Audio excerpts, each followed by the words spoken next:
Hello बच्चों, let's read this question. The question says, which one of the following statement is not true?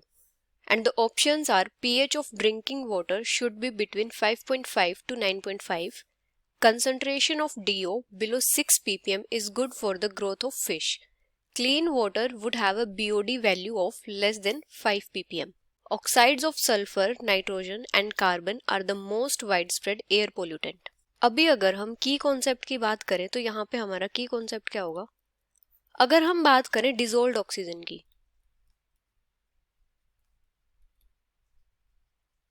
इसको DO से भी denote करते हैं। Dissolved oxygen क्या होती है? जो ऑक्सीजन गैस की कंसंट्रेशन वाटर में डिसोल्व होती है उसको क्या बोलते हैं? Dissolved oxygen.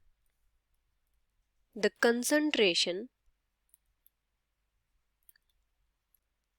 Of oxygen gas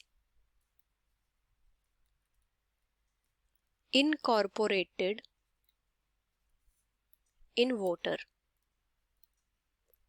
और ये जो डिसोल्व्ड ऑक्सीजन होती है, ये जो एक्वेटिक लाइफ होती है, जैसे एक्वेटिक प्लांट्स या फिर जो एक्वेटिक एनिमल्स होते हैं, उनके लिए बहुत इंपॉर्टेंट होती है। Important for aquatic life. अभी क्या होता है, फिश की ग्रोथ के लिए जो डिसोल्व्ड ऑक्सीजन की वैल्यू होती है वो कितनी होती है? 8 ppm से 7 ppm तक। Ideal value of dissolved oxygen for growth of fishes is 8 parts per million to 7 parts per million। अगर डिसोल्व्ड ऑक्सीजन की कंसंट्रेशन 6 ppm से कम चली जाती है तो वहां पे क्या होता है? वहां पे फिश की ग्रोथ इनहिबिट हो जाती है। Concentration of dissolved oxygen of water is below 6 ppm। तो यहाँ पे क्या होता है? फिश की ग्रोथ इनहिबिट हो जाती है। Growth of fish gets inhibited. अभी अगर हम बात करें ड्रिंकिंग वाटर की पीएच वैल्यू की, pH value of drinking water, तो जो ड्रिंकिंग वाटर होता है वो क्या होता है? वो स्लाइटली एसिडिक से स्लाइटली बेसिक होता है। इसकी जो पीएच वैल्यू होती है वो होती है 5.5 से 9.5 तक। 5.5 टू 9.5। अभी अगर हम बात करें बीओडी की, बीओडी क्या होता है? Biochemical oxygen demand.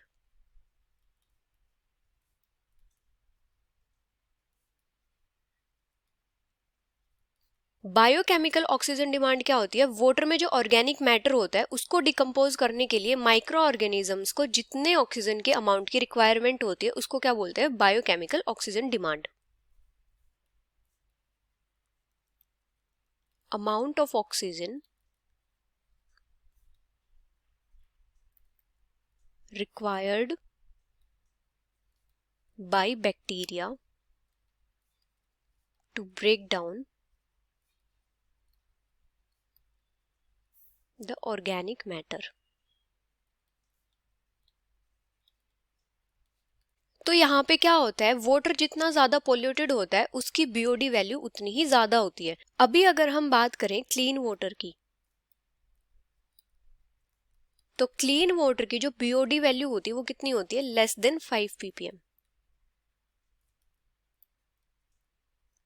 क्योंकि यहाँ पे क्या होता है? यहाँ पे ऑर्गेनिक मैटर नहीं होता जिसको डिकम्पोज करने के लिए बैक्टीरिया को रिक्वायरमेंट नहीं होती ऑक्सीजन की।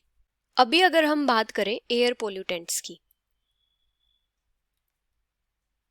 तो एयर पोल्यूटेंट्स कौन से होते हैं? जैसे ऑक्साइड्स ऑफ सल्फर, नाइट्रोजन या कार्बन, जो कहाँ से रिलीज होते हैं? जो ऑटोमोबाइल्स में इनकम्प्लीट कंबशन होता है फ्यूल्स का, वहां पे क्या रिलीज होते हैं? एयर पोल्यूटेंट्स रिलीज होते हैं, जैसे ऑक्साइड्स ऑफ सल्फर,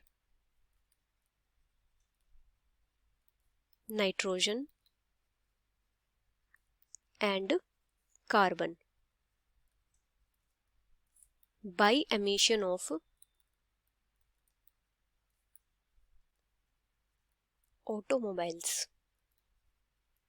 अभी अगर हम स्टेटमेंट्स देखें तो फर्स्ट स्टेटमेंट क्या है, pH of drinking water should be between 5.5 to 9.5, तो ये स्टेटमेंट हमारी करेक्ट होगी। सेकंड है concentration of DO below 6 ppm is good for the growth of fish, तो ये स्टेटमेंट हमारी इनकरेक्ट होगी क्योंकि 6 ppm से नीचे जाते ही क्या होता है, जो वाटर कंडीशंस होती हैं वो लीथल होती है फिश के लिए, वहां पे फिश की ग्रोथ नहीं होती है। थर्ड है clean water should have a BOD value of less than 5 ppm, तो ये स्टेटमेंट भी हमारी करेक्ट होगी। फोर्थ है oxides of sulphur, nitrogen and carbon are the most wide spread air pollutant, तो ये स्टेटमेंट भी हमारी करेक्ट होगी। तो यहाँ पे जो इनकरेक्ट स्टेटमेंट होगी वो कौन सी होगी, second. So the final answer is concentration of DO below 6 ppm is good for the growth of fish, which is option B. Hope you understood it well, best of luck.